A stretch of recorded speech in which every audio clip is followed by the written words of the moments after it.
Welcome to the Lincoln City Council meeting of November 17th. Please be advised a copy of the Open Meetings Act is posted at the back of the chamber by the northwest door. Let us all rise for the Pledge of Allegiance, followed by a short moment of silent meditation. Please remain standing if you are able to do so.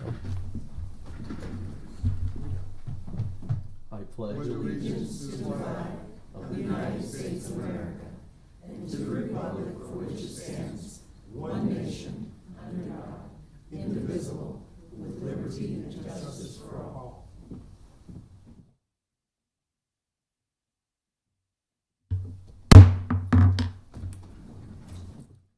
Good-looking group in the audience. The order of the business of the City Council is as follows. The clerk will call the items listed on the agenda. Under public hearing, anyone wishing to speak on an item must first register and sign in at the table located in the lobby. The council shall require any member of the public addressing the council to identify themselves, the name of any organization represented by such person, and their address, unless the address requirement is waived to protect the security of the individual. Each speaker should state whether they are speaking in favor or in opposition to the item. Testimony is limited to 5 minutes per speaker. Anyone wishing to speak on an agenda item should come forward after the clerk reads the item and the applicant has presented. After public comments, the applicant may make one short rebuttal.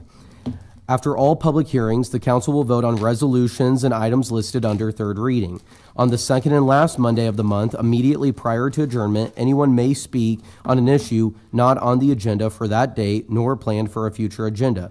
We ask all speakers strive for civility and allow the business of council to proceed unimpeded. Will the clerk please call the first item of business? For the first item of business, we'll have the Mayor's Award of Excellence. Thank you, Madam Clerk. Good afternoon, Council Chair and members of the City Council. It's so great to be back to present yet another Mayor's Award of Excellence, this one for September 2025 to Sarah Mason, who is a senior environmental health educator with our Lincoln Lancaster County Health Department. Sarah was nominated in the category of Sustainability and Resilience by City of Lincoln Sustainability Specialist Anna Edding for Sarah's outstanding efforts to promote and encourage environmental stewardship. Thanks to your leadership, Lincoln adopted our community's climate action plan several years ago, the first plan of its kind in the state of Nebraska. And through our work to implement our climate action plan, part of our Resilient Lincoln initiative, we are advancing outcomes that improve our community's sustainability, prosperity, and quality of life. Our priority strategies and projects expand renewable energy, support electric transportation, reduce our vulnerabilities to extreme weather events, and engage our residents in adopting sustainable practices. As part of this work, we recognize that the city's 2,600 employees have an important role to play in ensuring that the way we work as an organization is sustainable and advances these goals too. To that end, last year, my office launched a new program that provides opportunities for city staff ambassadors to learn more about sustainable practices and implement them in their departments and divisions. The goal of the program is to cultivate an organizational culture that builds community, grows awareness of the social, economic, and environmental impacts of our choices, and empowers our teammates to effect positive change. Since the launch of the program, 34 city employees have been appointed as ambassadors, and ambassadors have brought sustainability directly into their workplaces, introducing hefty Renew bags for soft plastic recycling, coordinating holiday light recycling drives, and completing major cleanouts that kept 500 boxes of records and a 20-yard roll-off dumpster worth of scrap metal out of our landfill. We're recognizing Sarah today for the great work that she has done as an ambassador for our health department team. And since stepping into this role, Sarah has gone above and beyond expectations, setting an exceptional example of how sustainability can be integrated into our daily workplace culture. Sarah actively engages her health team colleagues, sharing news about sustainability initiatives and upcoming events, and even going door to door to encourage their participation.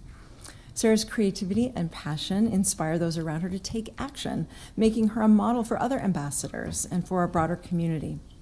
That's something that Edding highlighted in her nomination letter, writing, quote, "By fostering a workplace culture where environmental responsibility is celebrated and accessible, Sarah is not only advancing the city's sustainability goals, but also showing how individual leadership can make a lasting impact on both staff and the community we serve," unquote.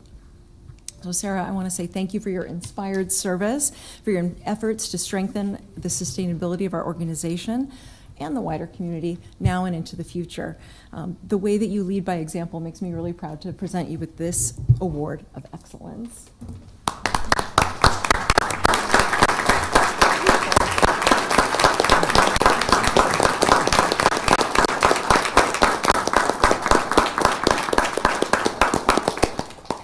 And with that, I'd like to invite up Carrie Kernan, the director of our Lincoln-Lancaster County Health Department, to share a few words. Director Kernan? Thank you, Mayor. Good afternoon, council members.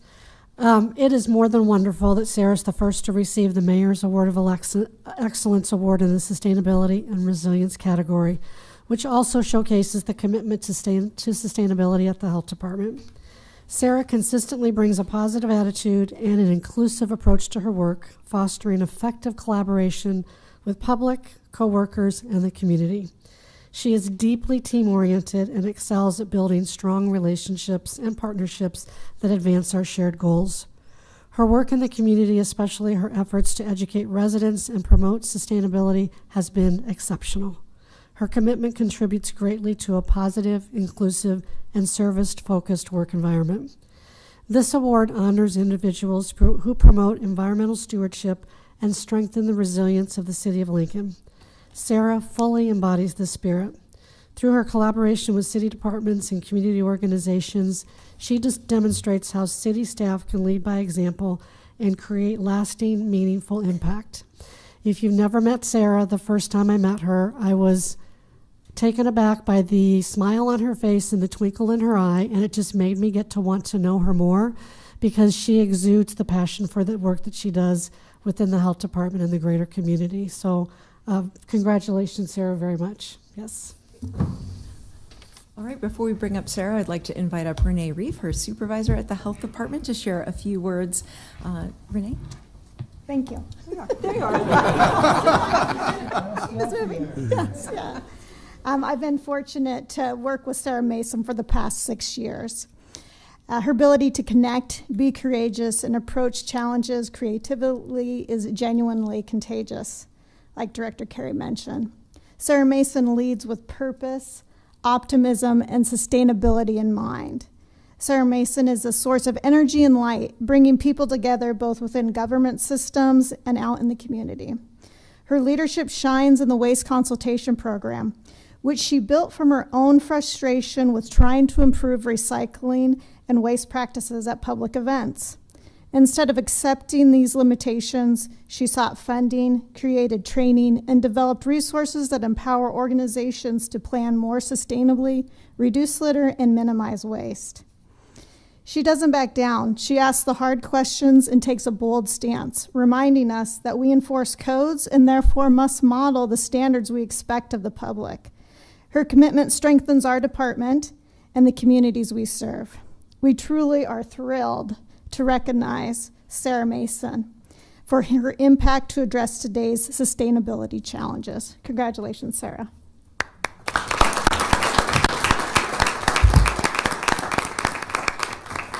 Thank you so much, Renee. Sarah, would you like to come up and say a few words, please? Thank you. Oh, thank you so much. Anna, thank you for nominating me. Thanks to you and Kim for your continued perseverance to map and build a climate-informed future for all of us. Thank you, Mayor and City Council members, for your recognition. Thank you for your commitment to sustainability to ensure that we have a long-term economic and social well-being for everyone in our community. Thank you to the health department team for embracing my enthusiasm about waste reduction. Thank you, Director Kernan. I know there are so many important competing interests. Thank you, Mary Carol Bond, for your professional and local insights They are invaluable. Thank you for balancing out my sometimes frenetic activator impulses. Renee, thank you for your support and building the kind of workplace culture that allows me and so many others to recognize our full potential. Thank you. Thank you, Willa D. Costanzo, for mentoring me and showing me how local government processes can be used to serve the people and get really good work done. Thank you to all of the other environmental health educators here in the city for inspiring behavior change. And thank you to my family. Thank you, Tito, Merve, Zulema, Mom and Dad. I really wanted them to be here today because they deserve a part of this award too. They're the ones who step in and pick up the slack when I just need to finish one more email, or I'm down because a project failed. They're the ones who also cheer me on when it means that they miss CLC or work or their favorite school club on days like today. So thank you.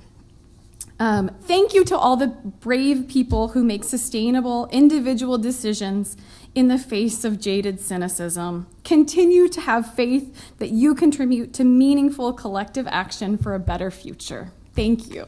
Thank you.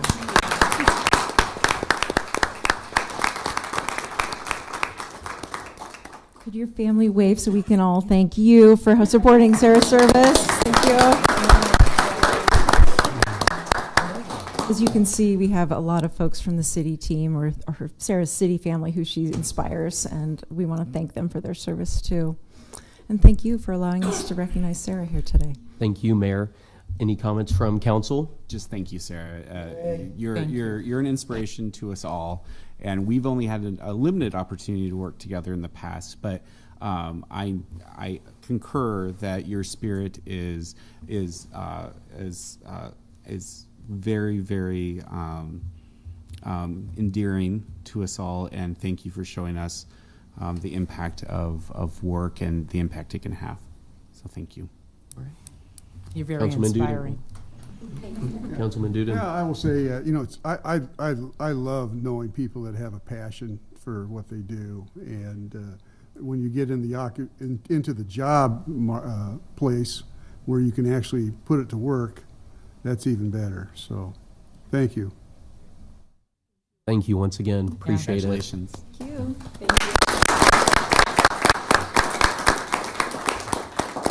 We'll let some folks clear out, and then Madam Clerk, please call the next item.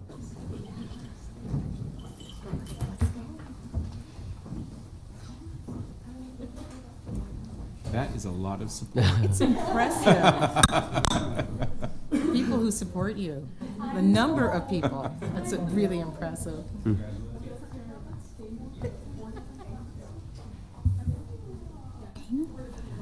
Four Next. departments. All right, you've got a posse. Madam Clerk, please Okay. proceed.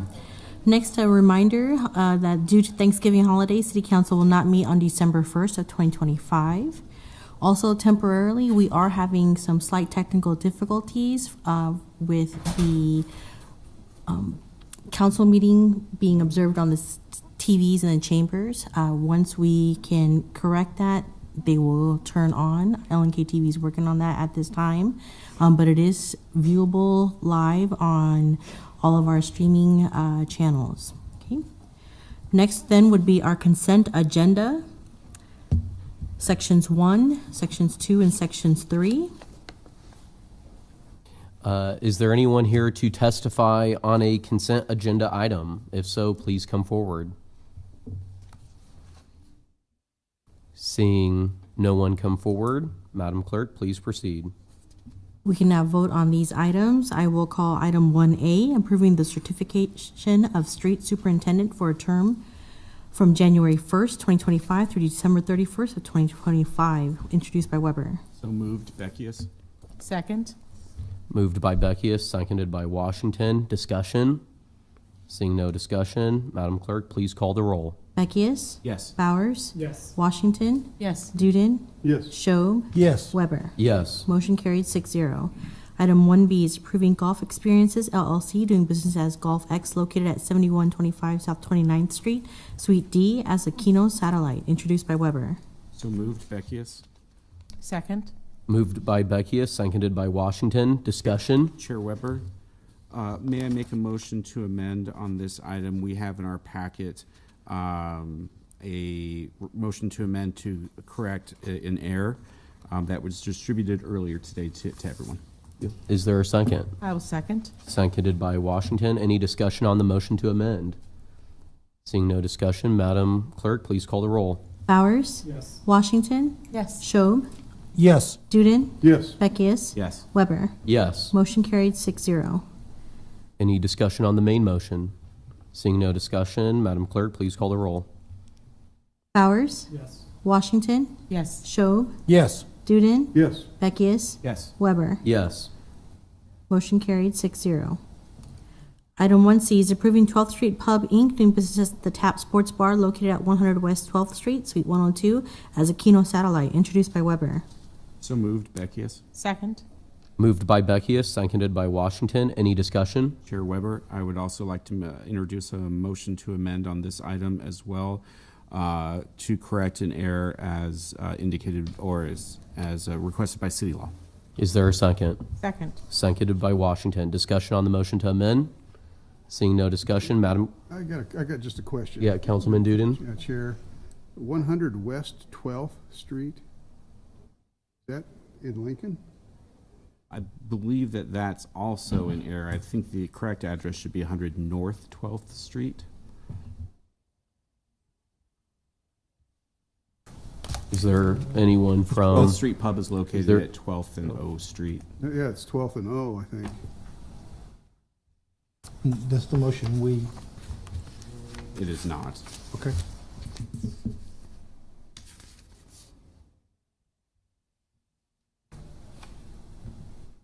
We know it's on 12th Street, that's for sure. 100. Looks like the city attorney may be able to provide some insight. 112th Street would be 100 units off of O. It's right on the corner, isn't it? Should be 100 North 12th, maybe. Oh, going back to Parker.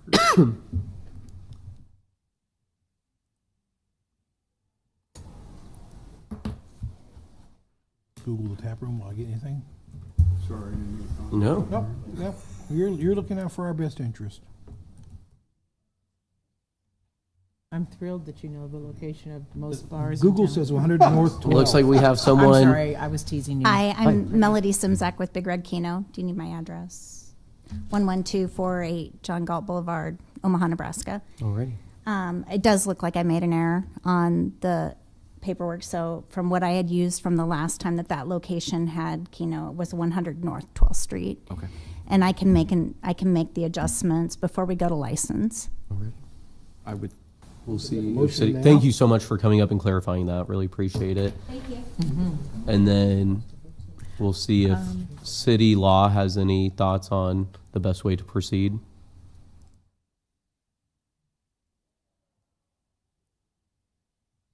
Clerical error to the clerk.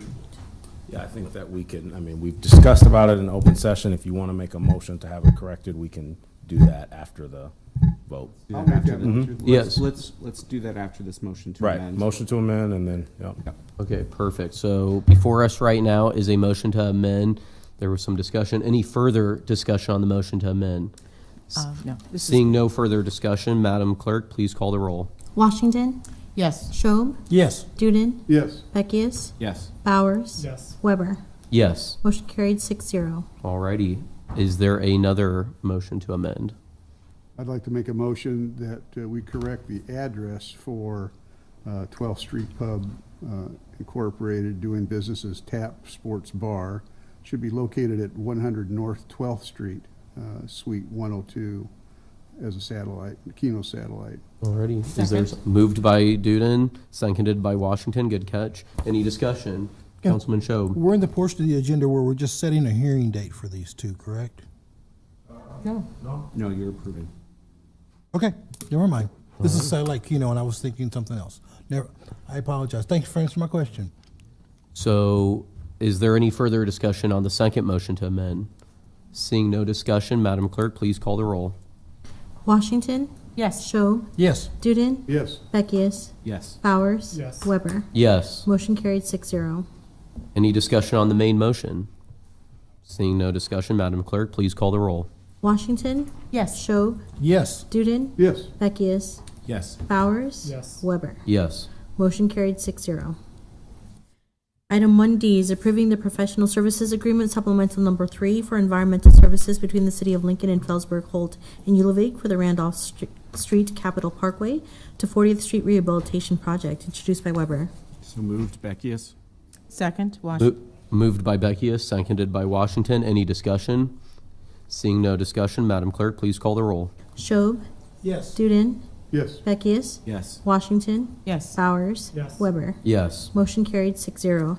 Item 1E is assessment resolution for Downtown Core Management Business Improvement District for Board of Equalization to be held Monday, November 24th, 2025 at 5:30 PM, introduced by Beckius. So moved. Second. Moved by Beckius, seconded by Schob. Any discussion? Seeing no discussion, Madam Clerk, please call the roll. Duden, Yes. Beckius, Yes. Washington, Yes. Bowers. Schob, Yes. Weber. Yes. Motion carried 6-0. Item 1F is assessment resolution for Downtown Management Business Improvement District for Board of Equalization to be held on Monday, November 24th, 2025 at 5:30 PM, introduced by Beckius. So moved. Second. Seconded by Schob. Any discussion? Madam Clerk, please call the roll. Beckius, Yes. Bowers. Yes. Duden, Yes. Schob, Yes. Washington, Yes. Weber. Yes. Motion carried 6-0. Item 1G is assessment resolution for Downtown Maintenance District for Board of Equalization to be held Monday, November 24th, 2025 at 5:30 PM, introduced by Beckius. So moved. Second. Second by Schob. Any discussion? Seeing no discussion, Madam Clerk, please call the roll. Schob, Yes. Duden, Yes. Washington, Yes. Bowers. Yes. Beckius. Yes. Weber. Yes. Motion carried 6-0. Item 1H is assessment resolution for West Haymarket Downtown Maintenance District for Board of Equalization to be held Monday, November 24th, 2025 at 5:30 PM, introduced by Beckius. So moved. Second. Seconded by Schob. Any discussion? Seeing no discussion, Madam Clerk, please call the roll. Duden, Yes. Washington, Yes. Bowers. Yes. Beckius. Yes. Schob, Yes. Weber. Yes. Motion carried 6-0. Okay, that concludes our consent agenda. We shall move on to section 3, which is our public hearing liquor resolutions. I'll call item 3A and 3B together. Item 3A and B, application of Saki and Son LLC doing business as Sakura Japanese Restaurant for a Class C liquor license located at 8600 South 30th Street, Suite 106, and the related manager application of Lexia Wu. Is the applicant here to come forward? Is there anyone from the public wishing to testify on this item? Seeing no one coming forward, Madam Clerk, we may proceed. I'll call items 3C through 3H together. Application of Wax Buffalo LLC doing business as Wax Buffalo.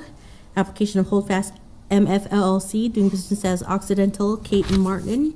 Topspin LLC doing business as Tavern on the Square in the other room. Kincaid Brewing Company LLC doing business as Beer House Mashler. CJS 416 LLC doing business as Thursday Club. And Red Herrings Concepts LLC doing business as Fleetwood for a special designated license to cover an outdoor area measuring approximately 432 feet by 62 feet and 408 feet by 60 feet under the bridge at 8th and O Street on December 7th, 2025 from 11 a.m. to 5 p.m. Is the applicant here to testify? Alrighty, come on up. Come on down. I'm Alicia Reisinger. And do I do my address too? Yes. 930 Lakeshore Drive. Dallas Wadva, 8727 South 33rd Street. Yeah, and we're representing this group for the winter market. Great. Can you tell us a little bit about your application? Sure. So this is our 4th year doing the winter market on O Street, and it's a German-inspired holiday festival that we've been putting on for the last few years. So we're really just doing the exact same thing we've done. It's just a big Christmas party with lots of makers and great food and fun drinkies. And it all happens under the bridge between 8th and O. Awesome. Are there any questions from council? No, just a giant Councilman thank you. Beckius? Thank you, Chair, whoever. Just a big thank you for your continued effort to hold this function for its 4th year. We're looking forward to all the festivities and the drinkies, as The they're good called. drinkies, yes, from this list. Yes, and thank you so much. And so great that so many of the people on this application, but also the makers that attend, are all local and really have a very nuanced Lincoln flavor to them. So thank you. This is the sort of thing that really creates culture here in our city and really creates those memories that people remember for decades and decades. So thank you. We appreciate it. No, thank you. We appreciate it. It means a lot. It's our favorite day of the year. Any other questions? Councilwoman Washington? Again, it's not a question, but I want to thank you for being so well organized. The collaboration it takes to get so many businesses to work together to put in these applications is really impressive. And thank you for keeping the Haymarket in the center of your plans, even though you've moved out of the area. Thank you for coming back and continuing this festival. So I echo what my fellow councilor Beckius says. Thank you. Thank you very much. It's still part of our home, right? It's our way. We still can be a part of it. Yeah. Any other questions or comments from council? Thank you so much. Thank you very Appreciate much. it. Is there anyone from the public wishing to testify on these items? Seeing no one else come forward, Madam Clerk, we may proceed. We can now vote on these items. My turn. Councilman Mr. Chair, Shob? seeing no one else coming forward, I'd like to make a motion that we approve items 3A through 3H. Is there a second? I'll second it. Seconded by Duden. Any discussion? Seeing no discussion, Madam Clerk, please call the roll. Schob, Yes. Duden, Yes. Beckius, Yes. Washington, Yes. Bowers, Yes. Weber. Yes. Motion carried 6-0. Thank you. That concludes section 3. We shall move on to section 4, public hearing resolutions. I'll call item 4A. Item 4A is miscellaneous 25013, application of the Director of Urban Development to declare an area generally bounded by North 56th Street on the east, Superior Street on the north, and North 27th Street on the west, and Holdridge Street on the south, blighted and substandard. All right. Hi, Director. Good afternoon. Dan Marvin, Urban Development, 555 South 10th Street. Move that up a little bit. So let me give you a little background on this blight study that you have before you, because it's more than just a typical blight study. So we'll start from 20,000 feet. How much of the area of Lincoln is presently blighted? Because on occasion people say everything's getting blighted. Lincoln's about 104 square miles. The amount of area in Lincoln that has been declared blighted has been about 17 and a half miles, of which about, so that amounts to 16.7%. The amount of area that is extreme blight, which is significant as it relates to the state of Nebraska, has been about 10.6%. So the amount of land in Lincoln that is just typically blighted only, without extreme blight, amounts to about 6.2% of the city area. State of Nebraska allows the city to be up to 35% blighted. So we're well underneath those levels that are allowed under state law. The map that you have here has a lot of different colors to it. So the yellow, let's start with the yellow because that's the brightest, easiest. Those are areas that are either along Cornhusker Highway or Salt Creek Roadway. Those would be new areas that are blighted. They're typically kind of industrialized areas on the north side of Cornhusker or on the north side of Salt Creek Roadway. The dark gray area is an area that had been previously blighted through other actions by this city council going back over the last 25 years. And then the light gray area is an area that is within the boundaries of the university sub-area plan, and is an area that has not previously been blighted. So what are the goals that we're trying to accomplish here? They're multiple, and that's why the area is the size that it is. The first is to support the University Place sub-area plan, which was adopted by this body in the spring. As you can see from the map, the only area that's in the sub-area plan would be this area and then some of these other parts. But the areas that were in the light gray area were excluded from that, so they are included for this blight study to include those areas. That was approved by this body on May 5th. It was approved by City Council in April. And again, that would be the area that is the University Place sub-area plan.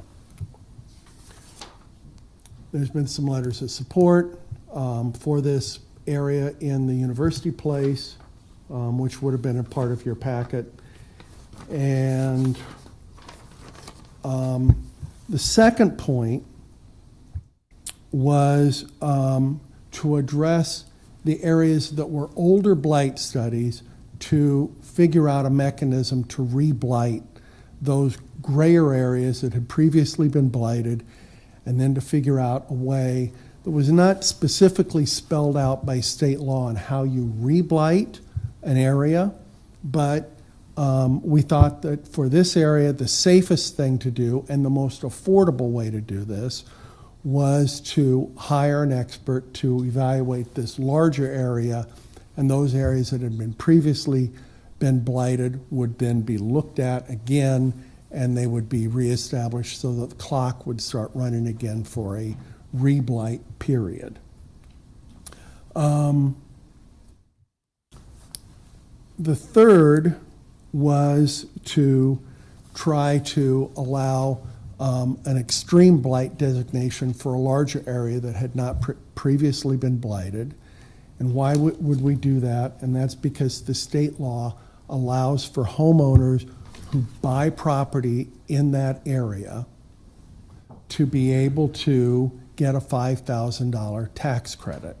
And we've been doing that fairly consistently since about 2020. Was my understanding when I testified before Planning Commission that this was going to sunset in 2026. We've gone back and looked. Looks like it will extend itself to 2031. So people who are owner-occupied, who acquire a home within an extremely blighted area will be eligible to fill out a Form 1040NEB that would allow them to take advantage of a state tax credit. As of this moment, as of this vote today, basically in the blighted areas where there is no redevelopment plan, that's about the only thing that this vote today would provide over and above what, what a redevelopment area. So let me go back to the map, because like I say, it gets kind of confusing. So we do have North 48th Street. There's a redevelopment plan over that area. This gray area does not have a redevelopment plan for that area, so you couldn't extend TIF into that area.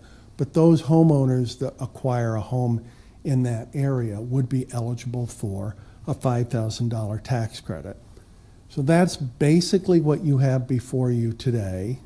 We're going to try to marry this up with the earlier sub-area plan for University Place, and then we will then come forward with a redevelopment plan that incorporates those items that were in that sub-area plan and start ticking off and accomplishing those goals as well. Some of the things that I think have been said at the Planning Commission I'd like to share with you today too, and that was that there was an error, there was a picture in the blight study. That picture is in the blight study, and it was of a building that was across the street that is technically not in the blight study. We don't feel that that jeopardizes the blight study. Certainly we have law here today to discuss that, but that was discussed at the Planning Commission level. There's been some methodology questions about how we look and do extreme blight. What we've tried to do is follow the same procedures that are done around the state, and Kurt, that does the extreme blight studies, uses the same methodology that are used in Omaha and around the state for establishing an extreme blight designation. Lastly, this has taken a longer course to get to this body because the initial time when we first scheduled this before Planning Commission, on its first route through, there was an advertising mistake that was not done, or a broken link on an item. And so out of an abundance of caution, we re-advertised with all the links in place and went back through Planning Commission all over again to come back to this body with a clean, fully advertised product. I'll stop there and I'll answer any questions. Thank you. Any questions for Director Marvin? Councilwoman Washington. Thank you, Chair Weber. Director Marvin, today I was reading through the full report, and a letter came in also from a constituent this morning with some of the issues that you've already brought forward. But one of the things I think that stuck out in my mind, and it's not because I think that there's a failure of the department as much as there is a misunderstanding about the process that you've gone through. So when you say re-blight, the department actually reassessed whether or not the 30-year-old blight designation was still accurate. Is that correct? Well, it's Okay. it's 99.9% correct. All right. What Tell me we do wrong. is, for establishing blight, it's a technical, and we normally, some places like Omaha will have staff that will actually do the blight study. Mm-hmm. Typically, Lincoln is hired out, and so we've hired somebody to do the blight analysis, and that is the report that you have before you. And I don't know that we know exactly how to reaffirm a blighted area, but we felt like the safest way to do this was to just redo the entire blight study here. I'm not saying that that's what we will do in all future cases. Okay. It was just the most expedient way, and we felt safest way and most affordable way to go about doing it for those particular areas. Okay. Thank you very much. Any other questions for Director Marvin? Ready? Thank you. Is there anyone else wishing to testify on this item? Seeing no one else come forward, Madam Clerk, we may proceed. Did you want to testify? Oh, come on forward already. Sorry about that. It's my first time testifying at City absolutely Council. fine. Yeah. Just start with your name and address. Good afternoon. My name is Abigail Hazard, P.O. Box 82247, Lincoln, Nebraska. I'm a Clinton neighborhood resident and Clinton neighborhood board member, and the founder of LNK Insight, where I have independently researched housing and redevelopment issues in Lincoln for several years. Before I get into the substance of what I'm going to say, I want to raise two concerns for the record. Public notice, according to Nebraska law, requires 10-day notice before a public hearing, and this hearing, the last public notice was 9 days ago, and I'd like clarification from the city attorney's office on that. Secondly, boundary description in today's agenda differs from the original study. Parameters the north boundary now reads Superior Street instead of Colfax Avenue. If this is not an error, it is a material change that has not been publicly explained to anyone. Getting into it, the extreme blight study does not evaluate the correct area. Much of the data used to justify the findings did not come from the neighborhoods actually proposed for extreme blight. Can you speak a little louder for really some of want the to- council members? Yeah, Sorry. I hear you. So the none of the affected neighborhoods meet the actual required statutory threshold, with the exception of a partial slice of University Place, and that is even debatable. And what I mean by that, I'll show you a picture.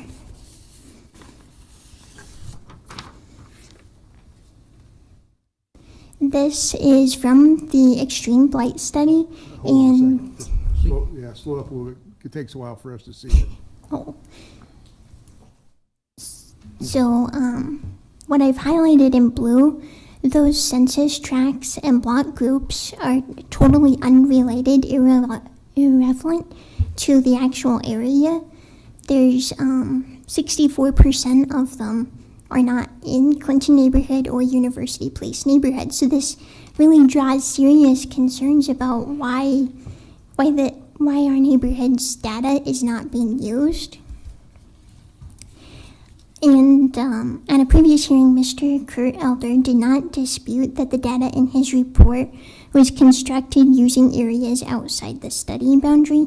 Instead, he defended it by saying that this approach had been used elsewhere in the state, like Dan Marvin just said. But what was not mentioned is he authored those studies as well. So in other words, the study is being justified by citing its own methodology as precedent, and that is not an accepted standard of planning practice, and it should not be treated as one here, I believe. This has been brought to the city's attention, the city staff, the consultant, since May of 2025, but no corrections have been made. But we've been told that there's thousands of images available, so I don't understand why not just switch out the image if there's lots of evidence here. And lastly, Monday I started a grassroots petition and shared only among people I know, who shared it with people they know.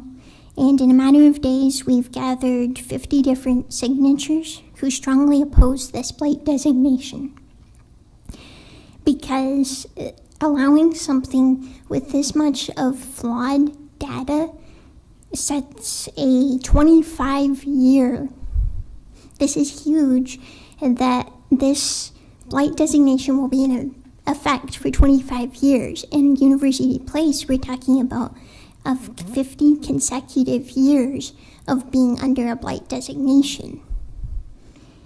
You have, I just want to advise you that I think moving forward with this, the way the blight studies are, with questionable data, it really puts the city in a legal risk area, and I don't think you should move forward because it puts you at risk of being sued.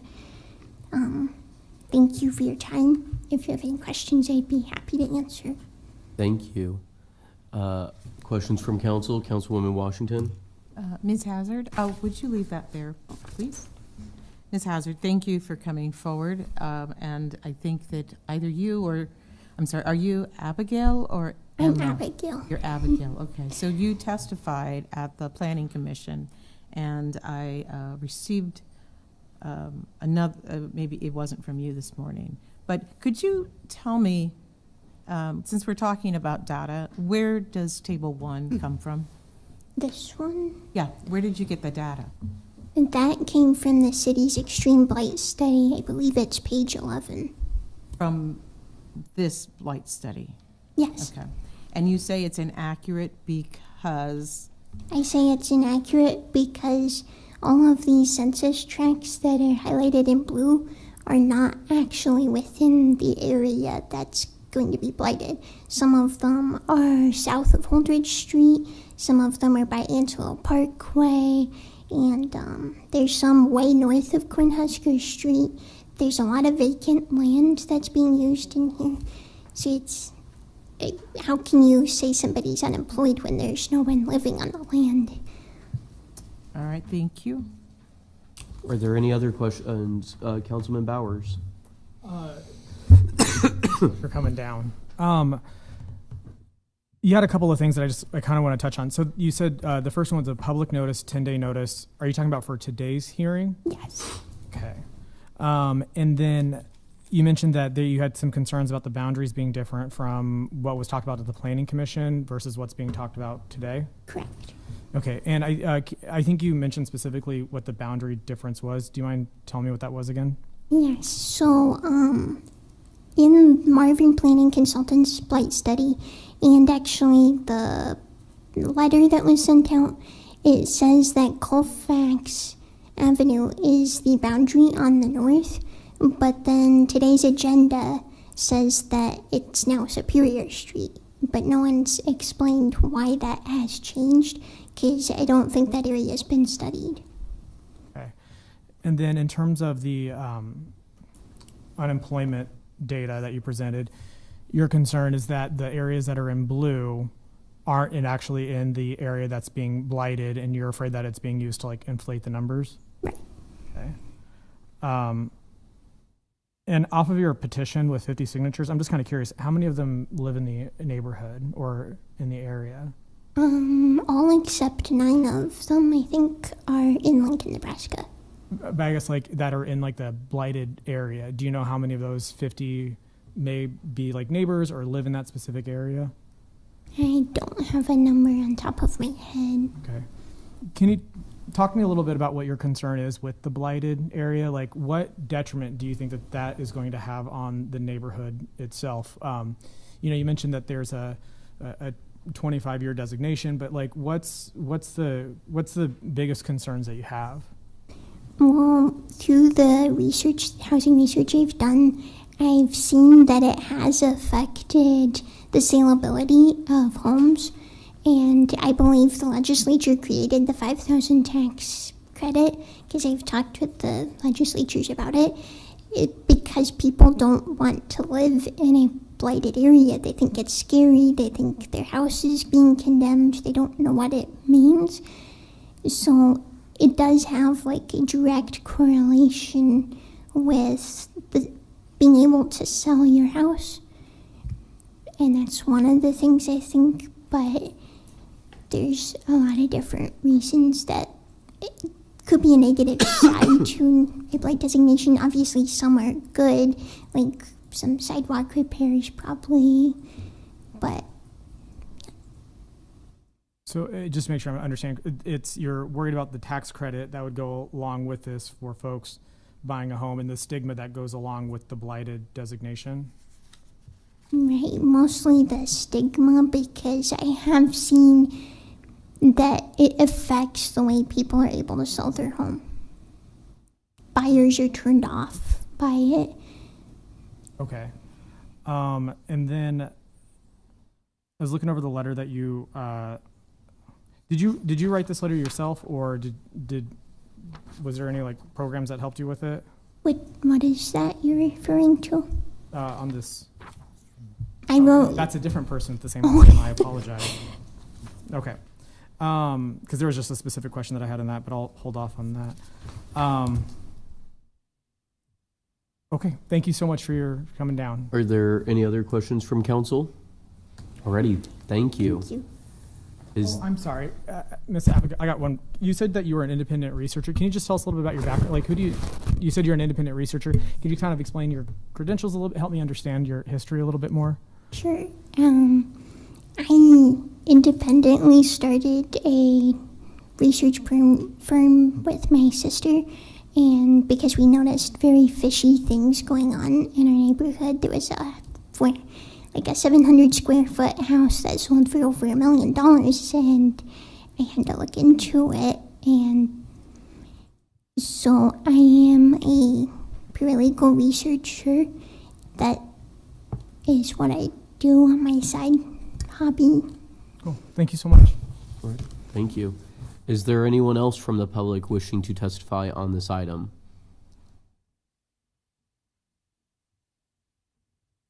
Please start with your name and address. Okay. My name is Anthony Vinton, and I live at 2740 Fair Street.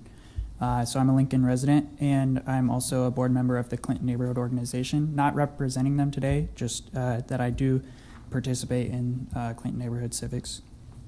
The reason I'm here today is because I'm a bit skeptical about this blight study for a couple reasons. the unemployment and poverty percentages for the study that Abigail mentioned earlier, they're like manipulated using data from blocks outside of the blight study area. So the numbers are not actually representing the area in question. And I think that if it's necessary to manipulate data to fit that legal threshold for a blight designation, then maybe the area in question might not exactly qualify for a blight designation, and probably not an extreme blight designation either. Clinton is a pretty old, already dense neighborhood, and passing a blight designation, I believe, is gonna just increase the density even more, because developers can buy up the parcels in those blighted areas for a lot cheaper and build more high density housing in the area. And our existing neighborhood streets weren't really designed for that level of density. Like for apartments with 6 to 8 vehicles per parcel. I mean, we've had problems with fire trucks not being able to get through, and emergency services losing minutes. Obviously, that's not a good thing. We don't want to be losing, critical minutes and costing lives. But I mean, if you look at the apartments on Star Street, pretty close to, actually, I think it's right on the intersection of 27th Street. I mean, there's an apartment there, and the cars on either side of the road is like just always packed. There's like not usually free parking there. And so it would be really hard for emergency services to get through that street, I know. Dense housing without infrastructure consistently correlates with higher levels of violence and crime. That's a pretty well-established finding in urban sociology. When you force people into cramped, sunless spaces, crime doesn't go down, it goes up. And already in our neighborhood, density went up and the police capacity went down. The center team precinct was closed to public service, and neighborhoods that once had near immediate response are now served from 2 or more miles away. I do think that when blight designations are done correctly and in the spirit of bettering our community, that's something I can get behind. We're not like against, improvements and increasing the, benefits of that the neighborhoods can experience in their community. But I think that the clear data manipulation in this study makes me a bit uncertain that there's not like an ulterior motive, or maybe it was an accident, but even if it was, I think it needs addressed and corrected. That's all I have for today. If anybody has any questions, I'd be happy to answer them. Alrighty, thank you. Are there any questions from council? Councilwoman Washington? Mr. Benton, pardon me. Mr. Benton, thank you for coming forward. Just so I'm clear, you're asserting that there was data manipulation in the study? Yes, according to the data that Abby just brought up, I would say definitely. And I did also cross-reference some of the data myself and just verified it. And did you submit comments today? I mean, I did see not. I see what was submitted to the Planning Commission. And you had not gone ahead and made that really clear assertion. So I just wanted to know if you had anything else that you want to just say specifically. Oh, specifically? Yeah. Just that the sheet with the block data that Abigail brought up with like the blue highlights, all the stuff in the blue highlights was not in the study area. So that's what I looked at. All right. Thank you very much. Of course. Councilman Bowers. Thanks so much for coming out. Did the Clinton Neighborhood Association take a position on this? I know you're on the board, but did the board itself take a position in support or opposition? As far as I know, they did not. I believe there may have been some discussion about it, but that was before. I don't think I was at the meeting if there was one. And your biggest concern is about increasing density and change of zone that would come along? Correct. Okay. Are there any other concerns that you have about the blighted designation other than increasing density? I would just say that, like in our neighborhood, it's an older neighborhood, and we do like to, preserve the single-family homes and stuff. And sometimes some areas when they get blighted, I know the consecutive parcels can be bought up by developers, and then they will put in like a really big or a high density housing right there in the area, and it just kind of doesn't really fit well with the infrastructure in our neighborhood. Because I guess the thought that I have going through my head is, this doesn't change any zoning. This does not increase any density. I hear your concerns, but if there is a change of zone or if there is an increase in density, that has a whole other public process, right? Correct. Where, that goes through planning, then it comes in front of the city council. And so I hear what you're saying about the increase of density, but like this in and of itself does not increase density. Correct. And does not give anyone the ability to all of a sudden put up a multiplex Of next course, door, right? And so, No, absolutely. I guess my main concern is that it can be an easier segue for that to happen, but also just the fact that the area in question, I don't think actually legally meets the requirements for blighted and substandard, let alone extremely blighted. Yeah, and that's why I would kind of ask the two. There's the legal question, but then it's like even if the legal, process aside, just trying to understand the fears and concerns about the blighted area, or something being designated as a blighted area is just what I'm trying to navigate. So, yeah, I mean, I think that like when an area that's actually blighted, it's run down, it's dilapidated, whatever, it gets blighted, a quarter gets blighted if it's really bad, and then you can, obviously that would allow you to use TIF money to do a redevelopment in that area. I think that's a good thing, but our Clinton neighborhood, I just don't think is anywhere near that level. Okay, thanks so much. Of course. Any other questions from council? Alrighty, thank you. Thank you. Is there anyone else from the public wishing to testify on this item? Seeing no one else from the public, would urban development like to have a brief rebuttal?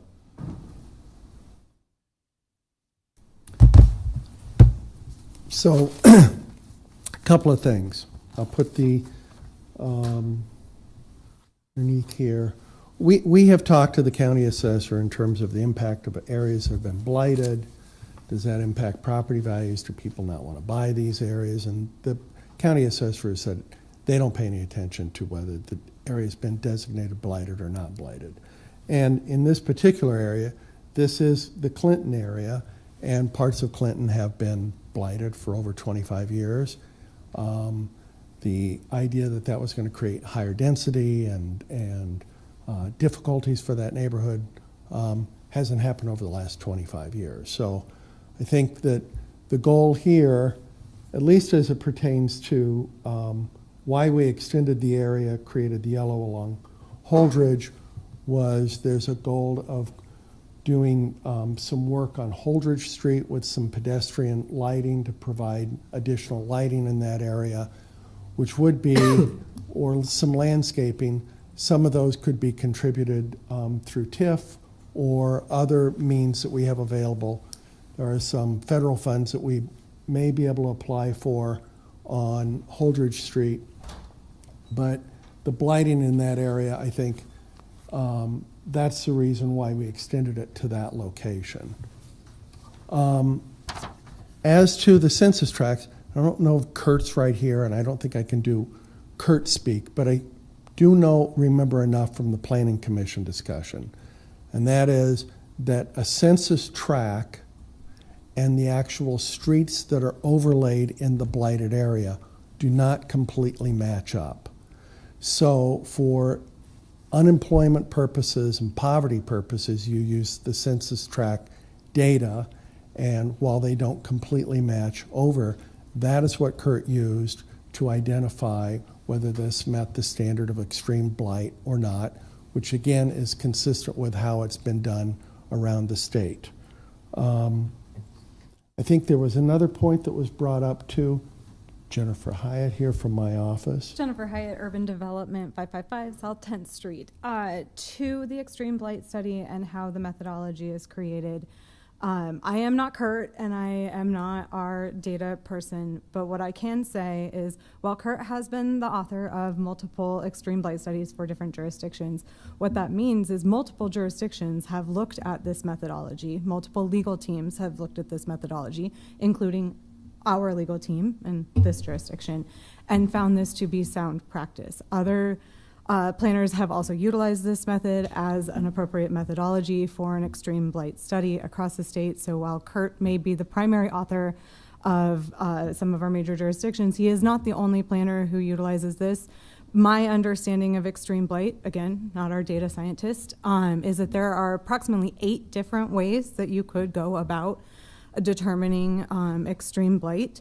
The way Kurt explained it is we kind of fall in the middle of those 8, like on a spectrum of those 8, we fall in the middle. And so this is actually accepted planning standard across the state of Nebraska for extreme blight study. One other thing that Jack, was, Can I just interject one question here before it goes into another area?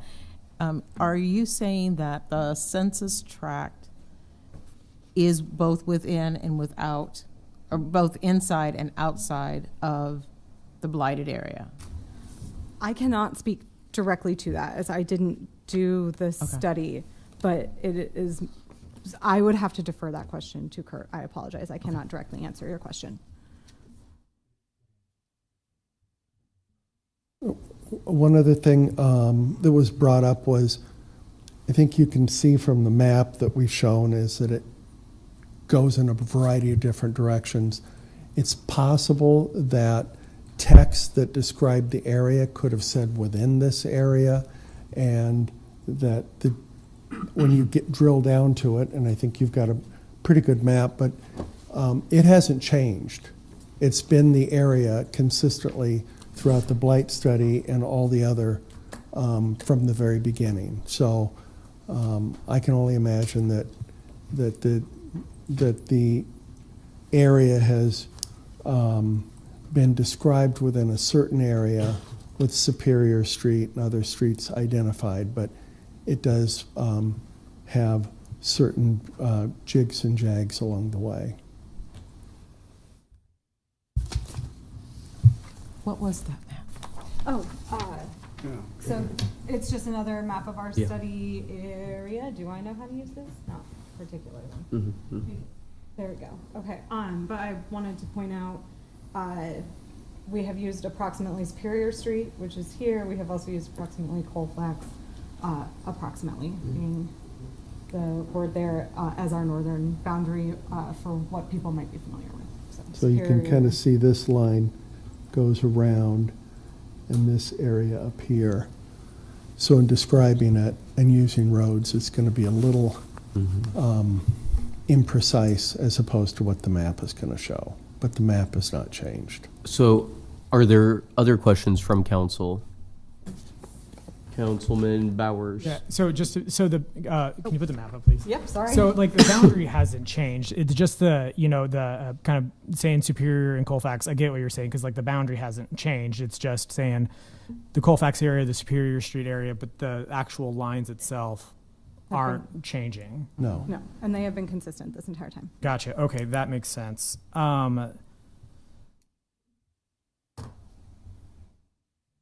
Can you talk a little bit more about the tax credit, that being what comes out of this, and like what that means for people? So we've had, I think, since we started doing this, maybe 2021, we've had people acquire homes in areas that are extremely blighted, and if they're owner-occupied, not somebody buying them as a rental property, but if their address of where they live is the house that they're buying, they are entitled to a $5,000 tax credit from the state of Nebraska that they can apply for. It carries forward over a number of years because a lot of people can't use $5,000 in 1 year, so you can carry it forward over a number of years. And that's, I think since we started this, pursuing the tax credit, I think we've had over 500 people take advantage of it. So it has brought money back into our community and provided a level of additional affordability for homes that are in those areas. Gotcha. So it's not a tool for investment property, it's a tool No. for homeowners to No, use. you have to reside in the address that you're applying for the tax credit from. Gotcha. And then the concern about density, just to kind of be super clear about it, does this increase density in this area just by this vote alone? No. No? Okay. No, if we bring a project back, it would be assuming it was eligible for tax increment financing, it would come back through this body again for review. And I think the comp plan is very clear on what they call nodes and corridors, areas where the street traffic can handle the additional volume of cars that you would have, that those are appropriate areas for higher density. That's, I think, would be the way for us to be able to evaluate whether it was an appropriate development, that if it did increase density, use comp plan for that. Gotcha. All right, thank you so much. Okay. Any other questions from council? Councilman Shob. Thank you, Mr. Chair. Thank you both for coming forward. In Mr. Vinton's testimony, he discussed that there weren't that many dilapidated houses or units in his neighborhood. And can you provide me with a better definition of blight? Oh, I think Jennifer can speak to that. I think when we hear the word blight, we think, as Mr. Vinton thinks, wow, these houses look good, they don't look bad. Is that how we define blight for this?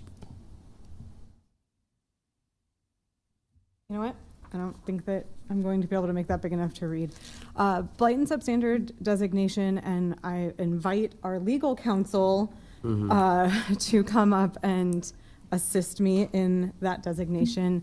But it is statutorily defined, and I will defer to Tim. Statutorily is in the state of Nebraska. As in the state in of the Nebraska. state of Nebraska. Tim C., Assistant City Attorney. We will go to that statute and take a... While you go to it, Jennifer, the report says about 30% of the homes in the area are signified as less than good according to the assessor's office. That's a ballpark number, but is that about correct? Yes. So by we I mean Kurt Elder, my colleague, and I, we triple checked the assessor's data that we provided to our consultant. Our consultant worked directly off of that data. That data was provided directly from the county assessor's office. So if that is the percentage that was established in the report, that number comes directly from the county assessor's office and would be correct. Sure, and that data in particular, the 30% number, is one of the contributing factors to the finding of designation of blight. Yes. Yeah, okay, thank you. Mr. C., sorry to interrupt you. No, that's fine. Keep in mind, there's two standards in front of you tonight. There's blighted and substandard, and then there's extremely blighted. Extremely blighted has to do with poverty and unemployment. Those are the threshold criteria for that. The blighted and substandard are specifically defined in statute. They are multi-factor definitions. Blighted area means an area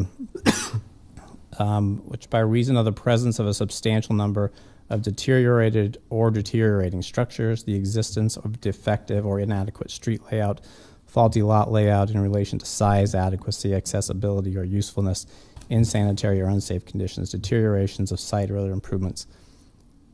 The list, there are several more things on the list that I won't just read for you.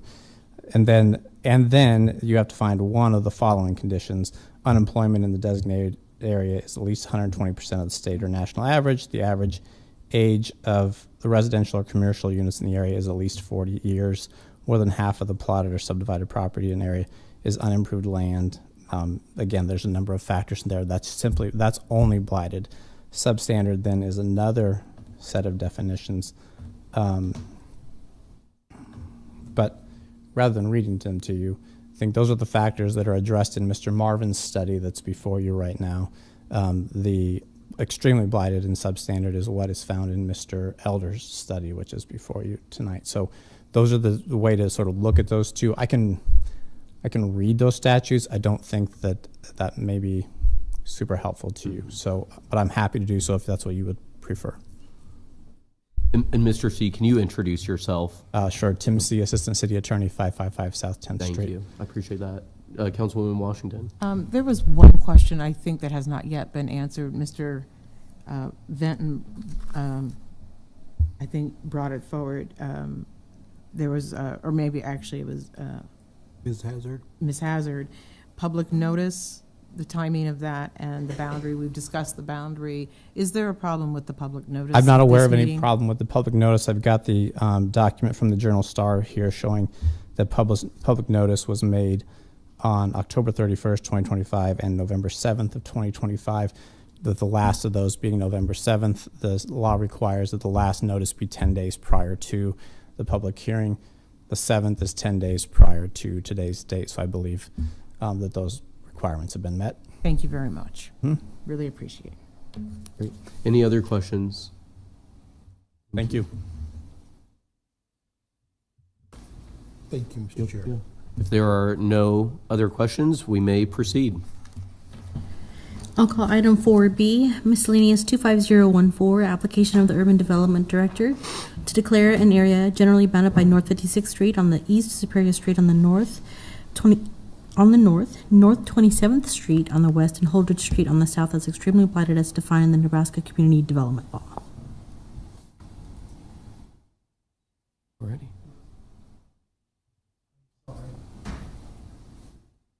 Is this the extreme blight? It is. Yes. It should have been called together, I think, but I have nothing additional. Alrighty. Thank you, Director Marvin. Is there anyone from the public wishing to testify on this item? Seeing none, we may proceed.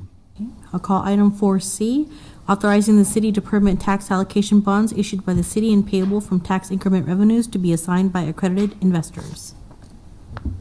Good afternoon, Abby Luttrell from the Law Department. Before you today is a resolution that is intended to allow our finance office to issue TIF bonds, tax increment financing bonds, to a group of individuals or entities called accredited investors. So right now, most all bond ordinances for tax increment financing projects essentially only allow lenders, banking institutions, or the redeveloper to be the owner of the bond. So by opening this up to another group of people or entities called accredited investors, it just gives our redevelopers a little more flexibility while still kind of protecting the public. Accredited investors, it's a term defined by the SEC that I won't bore you with, but it is a sophisticated group of investors. So the ordinance was drafted by our bond counsel, Mike Rogers from Gilmore Bell, and he is also here to answer any questions that you may have. So again, this one resolution just amends and opens up all bonds that are existing now, and then going forward, we will just write into our bond ordinances that this group of individuals or entities may purchase TIF notes. Councilman Beckius. Thank you, Chair Weber. Thank you, Abby. Just out of curiosity, the accreditation is issued by whom? Could we get just a very high-level overview? Mr. Rogers, if you want to.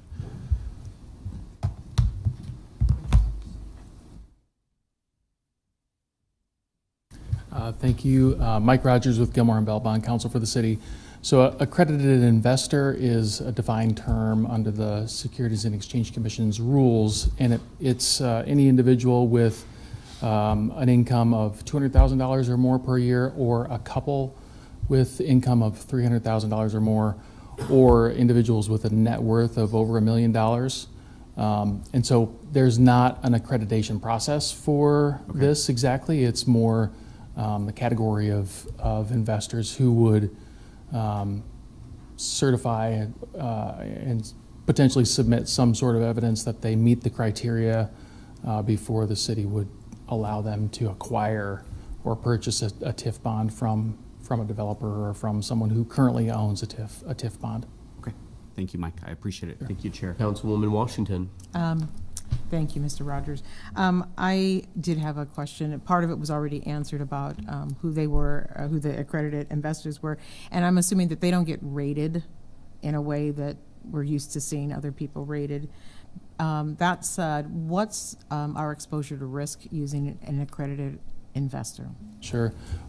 Currently, the requirements are institutional buyers or banks, which is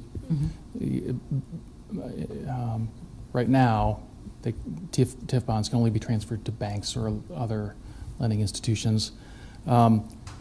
Either way, whether it's a transfer to a bank or an entity like that, or to an accredited investor, those individuals would be required by the city to sign an investor letter, which makes a a number of recitals to indicate that the individual has reviewed the appropriate documents, understands the risks involved with purchasing a TIF bond, that it's not a liquid investment, that there is no market for these instruments typically, and there are a lot of various risks that could cause these instruments to go to zero in terms of value.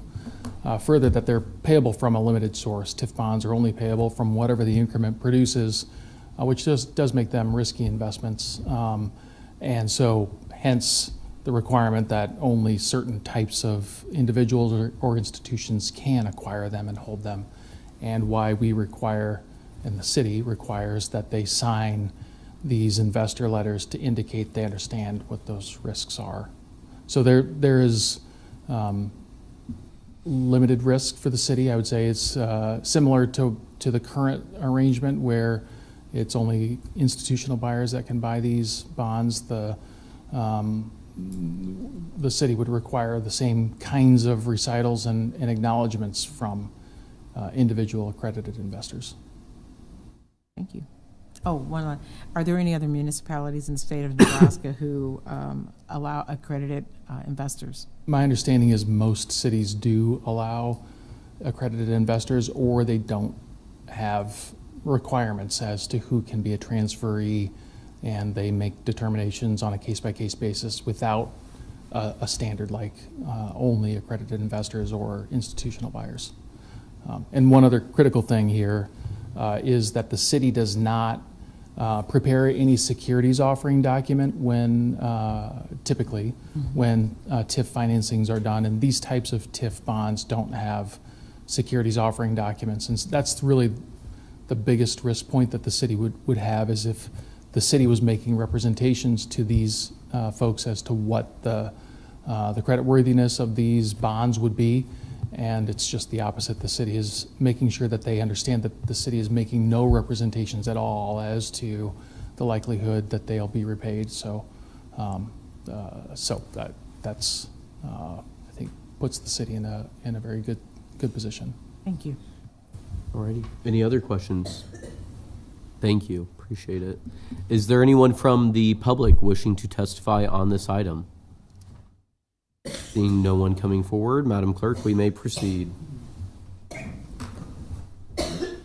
We can now vote on these items.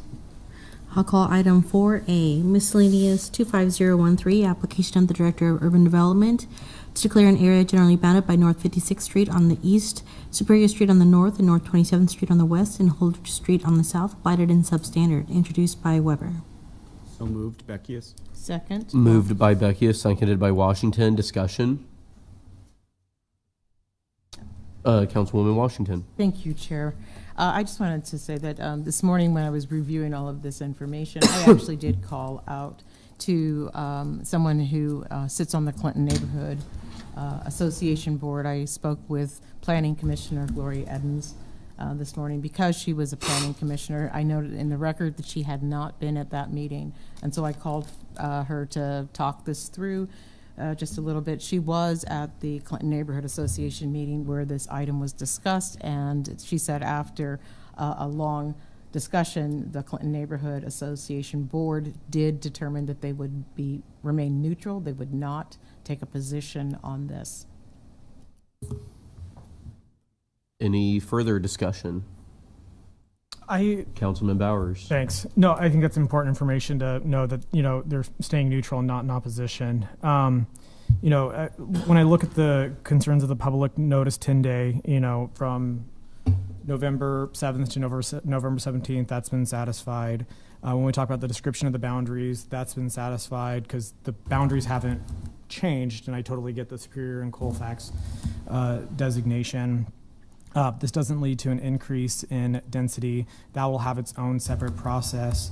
I really appreciate people being engaged and involved because really that's good accountability and oversight. So thank you for taking the time to come out and get your voices heard and to keep an extra set of eyes on things to make sure that things are working the way that they should be. I do think, based on the information that I have, that this went through the appropriate process and meets the precedent and the legal definition of things, but I hope that you all will continue to stay engaged and continue to keep your eye on projects as they come up. Any further discussion? Seeing no discussion, Madam Clerk, please call the roll. Bowers, Yes. Washington, Yes. Schob, Yes. Duden, Yes. Beckius, Yes. Weber. Yes. Motion carried 6-0. Item 4B is miscellaneous 25014, application of the Urban Development Director to declare an area generally bounded by North 56th Street on the east, Superior Street on the north, North 27th Street on the west, and Holdridge Street on the south as extremely blighted as defined in the Nebraska Community Development Law. Introduced by Weber. So moved, Beckius. Second? Moved by Beckius, seconded by Washington. Any discussion? Seeing no discussion, Madam Clerk, please call the roll. Washington, Yes. Schob, Yes. Duden, Yes. Beckius, Yes. Bowers, Yes. Weber. Yes. Motion carried 6-0. Item 4C is authorizing the city to permit tax allocation bonds issued by the city and payable from tax increment revenues to be assigned to accredited investors. Introduced by Weber. So moved, Beckius. Second. Moved by Beckius, seconded by Schob. Any discussion? Seeing no discussion, Madam Clerk, please call the roll. Schob, Yes. Duden, Yes. Beckius, Yes. Washington, Yes. Bowers, Yes. Weber. Yes. Motion carried 6-0. That concludes section 4 of our agenda. We shall move on to section 5, resolutions, actions only. Item 5A is adopting Lincoln Electric System annual budget for 2026 to become effective January 1st of 2026, introduced by Schob. So moved. Second. Seconded by Beckius. Discussion?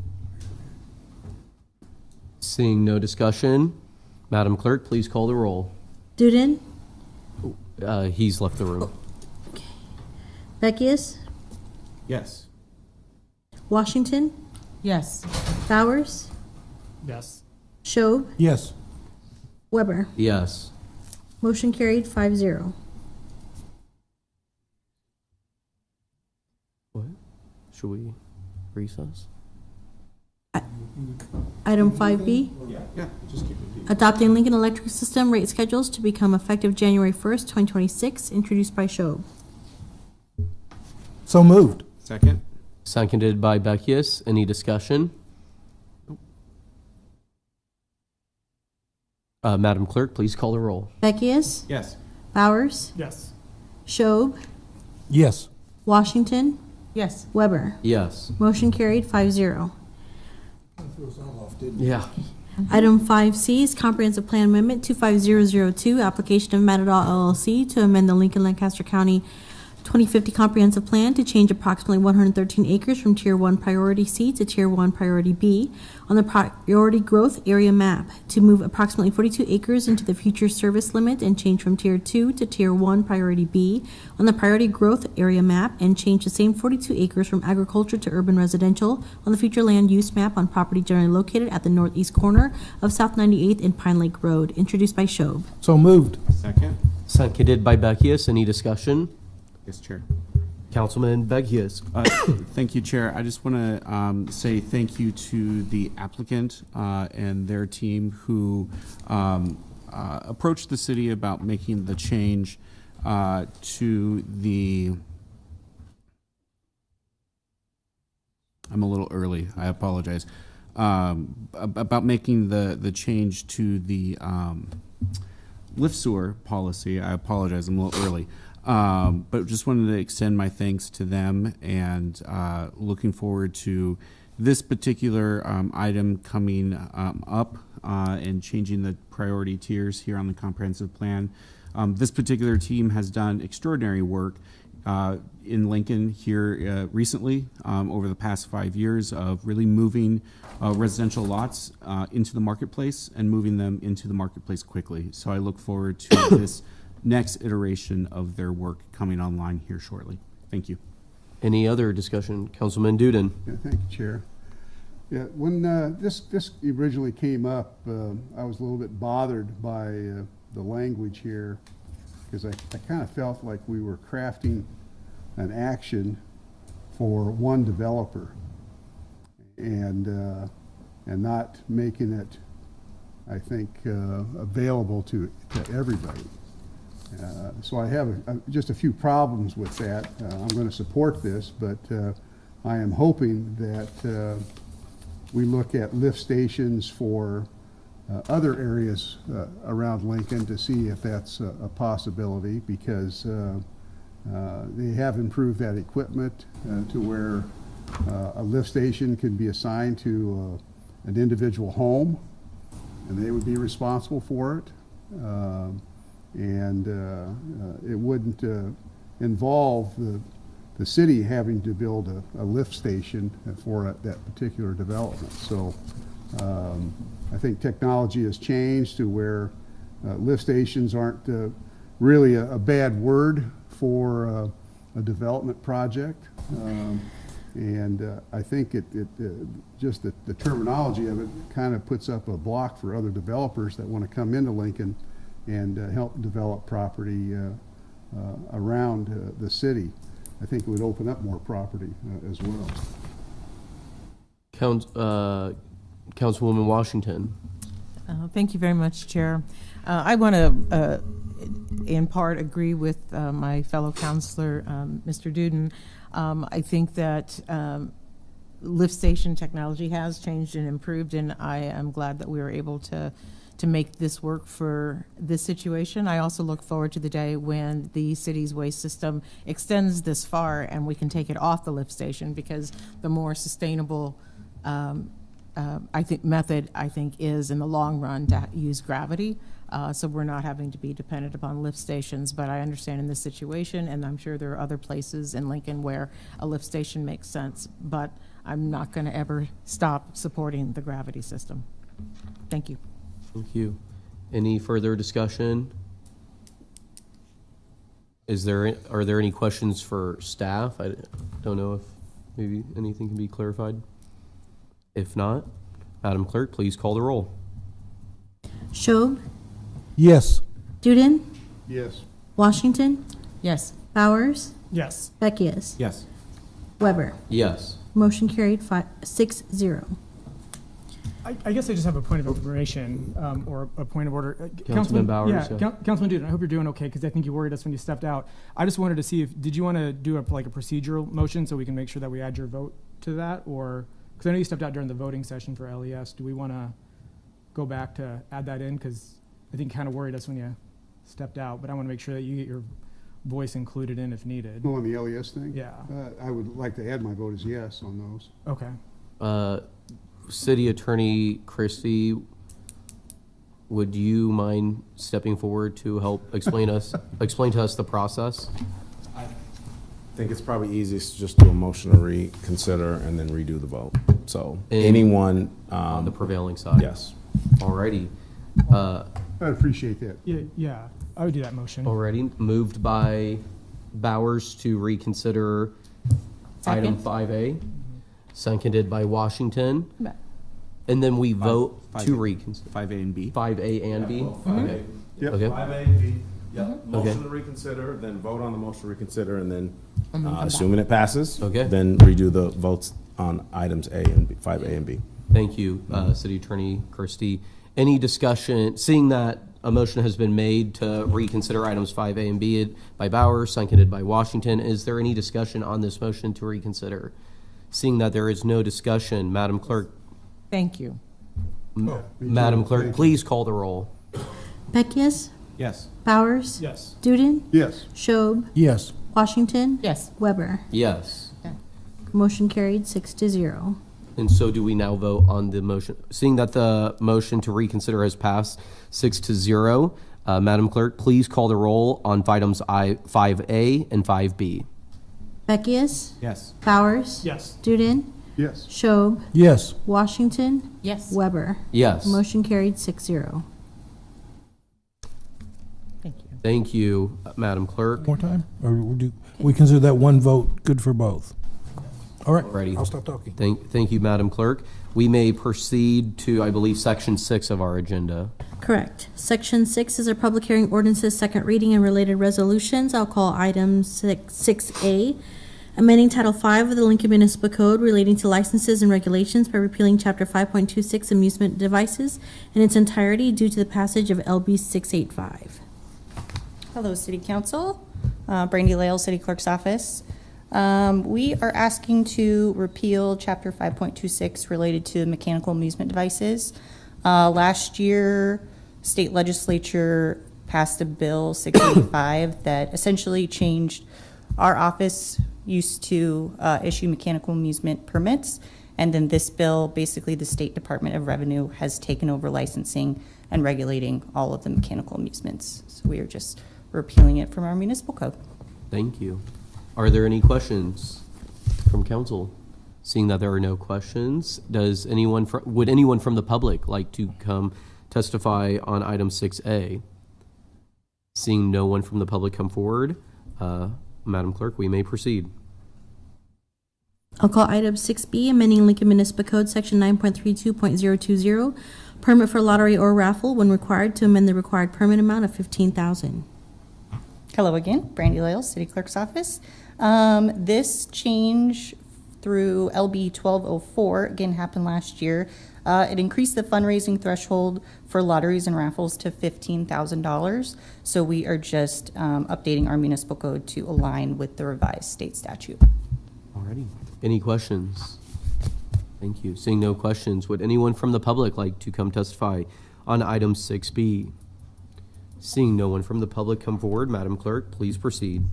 That concludes section 6 of our agenda. We shall move on to section 7, ordinances, third reading and related resolutions. I'll call item 7A, amending the pay schedule for the employee group whose classifications are assigned to the pay range prefixed by the letter A by creating the Classification Technology Project Coordinator, introduced by Shob. So moved. Second. Second by Beckius. Discussion? Seeing no discussion, Madam Clerk, please call the roll. Duden? Yes. Washington? Yes. Bowers? Yes. Beckius? Yes. Shob? Yes. Weber? Yes. Motion carried 6-0. Item 7B is amending the pay schedule for employee group whose classification is assigned to the pay range which is prefixed by the letter W by changing pay range for Class 2026 Broadband Conduit System Manager from W04 to W02, introduced by Shob. So moved. Second. Second by Beckius. Discussion? Seeing no discussion, Madam Clerk, please call the roll. Beckius? Yes. Bowers? Yes. Washington? Yes. Duden? Yes. Shob? Yes. Weber? Yes. Motion carried 6-0. Item 7C is amending Title 9 of the Lincoln Municipal Code relating to public peace and welfare to create a new Chapter 9.70 entitled Cryptocurrency to provide guidelines for cryptocurrency ATMs and penalties for violating the same, introduced by Shob. So moved. Second. Second by Beckius. Discussion? I've got a- Councilman Duden? Yeah, I've got a statement I'd like to read in regards to this. Cryptocurrency fraud is one of the most prevalent, damaging fraud schemes that is sweeping across the country, and it includes Lincoln, Nebraska. I think it's really unfortunate. From 2021 to 2025, up till last month, the total loss in Lincoln alone is $11,169,451. I think enough is enough. Why we allow our senior citizens to succumb to such devastating losses, 437 victims with an average age of 56 and 185 over the age of 65. By allowing these devices to exist, only promotes those that would describe as pure evil, the scum of humanity, to prey upon many Lincolnites whose only fault is that they are easily recruited. Many cities have had their fill of these fraud schemes, and in many cases, the vote was unanimous to ban these devices and not watch them with 24-hour surveillance cameras or to establish an investigative unit to such crimes. What a waste of resources. So I have to ask why. What benefit do they serve? Cities have banned cryptocurrency machines are as follows. Spokane, Washington. They did that this past summer. Had a unanimous vote. Stillwater, Minnesota. Federal Bureau of Investigation, FBI, has noted that an increasing amount of money related to criminal activity going through crypto ATMs. In 2024, the FBI received nearly 11,000 complaints of fraud cases at crypto kiosks, valuing over $246 million. The Federal Trade Commission pointed out in September that there's been a massive increase in consumer losses due to scams involving Bitcoin ATMs. The FTC said that the fraud losses to Bitcoin ATMs topped to $65 million in the first half of 2024. Today I spoke with Kelly Lamers, and I know the state of Nebraska has enacted a statute to kind of limit this activity. But in talking to Kelly Lamers, who was the director of banking, he informed me that thus far, just for the last 60 days, this just went into effect in September, that they have returned $100,000 to victims of fraud from cryptocurrency machines, and that probably isn't the full amount that was expended. So I'm of the belief that in addition to the state law, that there may be a need for more restrictive ordinances to impact or eliminate this problem, especially toward our elderly. So I want the citizens of Lincoln to really think about this and get a hold of your city council person and see if we need to take more action. I think we really need to monitor this situation and hopefully act accordingly if necessary. So thank you, Chair. Thank you, Councilman Duden. Any further discussion? Councilman Beckius. Thank you, Chair Weber. Councilman Duden, did you have a motion to amend on this one to expedite the implementation Yes, I did. of this? Okay.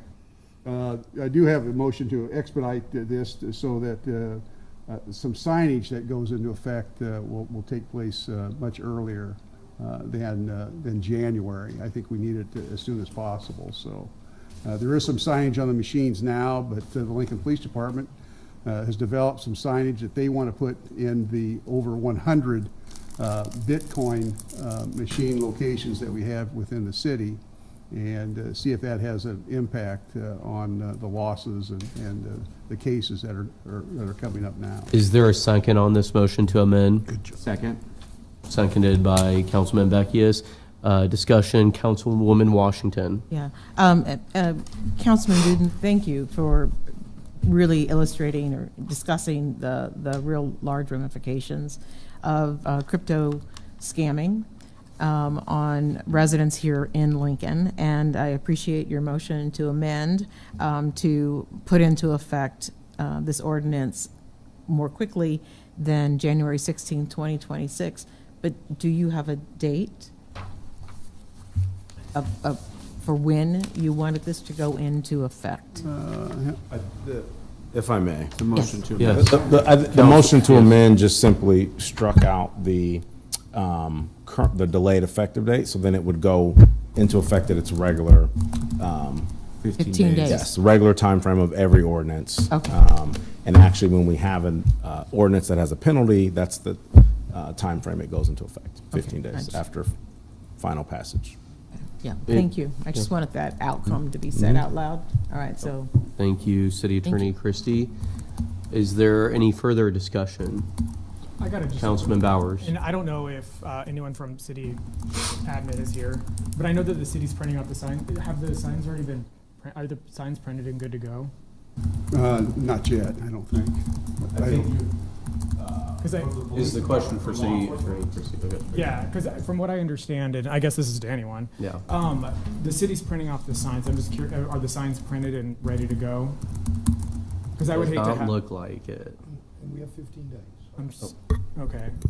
Okay. Does anyone from the city think that we can get that done in 15 days? Because I don't want to create a situation where this goes in, the city hasn't done our part of having the signs ready to go, and then businesses then be on the hook for a fine. I would feel comfortable that the city could do that in 15 days. Okay. I feel comfortable with that. Okay. Yeah.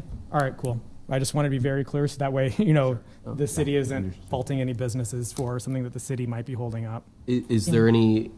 There is further- already some signage on the machines themselves, Yeah. and this will be just kind of double duty to that. So For sure. it isn't. The state law is already in effect. That went into effect September 3rd. Right. Signed by Pillen in March. So And I think city is printing the signs that will be in compliance with this ordinance. If the city doesn't have the signs ready to go within 15 days, that's just what I would be concerned about. But it sounds like folks are comfortable that the city will have the ability to get the signs printed within 15 days. Okay. And Councilwoman Washington. yes, thank you, Chair. I think you raised a very good point, Councilman Bowers. I would hope that since the intention is to put this into effect immediately or within 15 days after signage by the mayor, that if there was a lag of a day or two to get the signs affixed to the machines, that law enforcement, as always, would use, a modicum of prosecutorial discretion. So, Is there any further discussion? My only question for Councilman Duden is, I know that this was brought up during the public hearing with Chief Morrow discussing how do we implement this faster. I know she indicated some hesitation just due to resources and rollout. I didn't know if there's been any further discussions with LPD since the public hearing about this amendment. Well, number one, LPD won't be enforcing the signs per se. Mhm. They'll be working some of the cases to Yeah. get resolved from scams and what have you, so. Yes, and we'll recognize Riley's. Yeah. Ask staff to. Yeah. I came running from upstairs. I was watching the meeting. Good thing you Oh, stay. very Yeah, good, good very thing- good. that's why you Thanks, stick Riley. around. Riley Slezak, Mayor's Office, 555 South 10th Street. When I left upstairs, Councilman Bowers, you were asking about if the signs were ready to go. They are not. So I think if we had any amount of time, 2 weeks, 30 days, if we want to go down from 60, I would just ask that it maybe be 30 days instead of 15. Just so LPD has time to get the signs ready and distributed. Thank you. But- Mr. Slezak. Yep, Appreciate whatever it. that's worth. Any further discussion or questions for staff? Councilman Beckius. I think the signs go up when they're ready. Councilman Duden, would you be willing to change your motion to allow for a 30-day implementation Yeah, period? 30 days would be fine. Let's do that. Yeah, let's do Okay. that. And then would the person that seconded that motion be willing to also? I would. Okay, very good. I will second an amended motion. Alrighty, we'll take that as a friendly amendment. Is there any further discussion? I would. Councilman Show. We are now voting to implement 30 days from the signage of the mayor. Amending the main motion to go into effect 30 days within signature of the mayor. We're voting on the amendment. Yes. Thank you. Yep. Any further discussion? Seeing none, Madam Clerk, please call the roll on the amendment. I just want to make just to clarify Yes. to make sure. The motion to amendment is now going to allow 30 days. Is that correct? Yes. It was January 15th. It's now 30 days from passage. Signage. Okay, thank you. Bowers? Yes. Washington? Yes. Schob? Yes. Duden? Yes. Beckius? Yes. Weber? Yes. Motion carried 6-0. Alrighty, back to the main motion. Is there any discussion on the main motion? The only thing I have to say is I just wanted to publicly thank the AARP for their advocacy and partnership on this issue. We would not be here voting on this piece of legislation without your work and with the administration. So I just wanted to publicly say thank you to the AARP. With that, Madam Clerk, please call the roll. Bowers? Yes. Washington? Yes. Schob? Yes. Duden? Yes. Beckius? Yes. Weber? Yes. Motion carried 6-0. That was fun. Alrighty. Item 7D, text amendment 25012, request of the Planning and Development Services Department to amend Lincoln Municipal Code Chapter 26.07 definitions to add a definition for wastewater lift station by amending Section 26.11.039 requisites for final plat approval, Section 26.11.095 wastewater collector responsibilities, Section 26.15.015 information on a preliminary plat, Section 26.23.100 utility installations, Section 26.23.120 easements, and Section 26.27.040 wastewater disposal to add conditions for wastewater lift stations by amending Section 27.02.240 West to add a definition for wastewater lift station by amending Section 27.60.020 requirements and Section 27.65 .020 requirements to add conditions for wastewater lift stations for planned unit developments and community unit plans,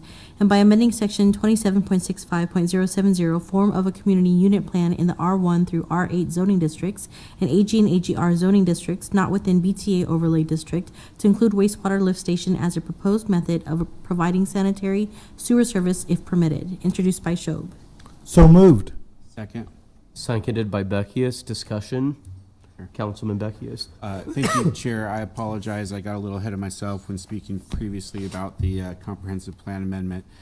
Just wanted to add here really quickly on the wastewater lift station. In addition to the applicant, just also want to take a moment to thank a lot of folks internally who worked on this. Steve Dush from planning, David Carey from planning, LTU, and also want to thank the Gaylor Baird administration for changing this policy, being willing to look at and change this policy. This is a policy over 2 decades old that really was, the requirements were so high that basically no one met them, meaning that lift stations were not really usable in our community.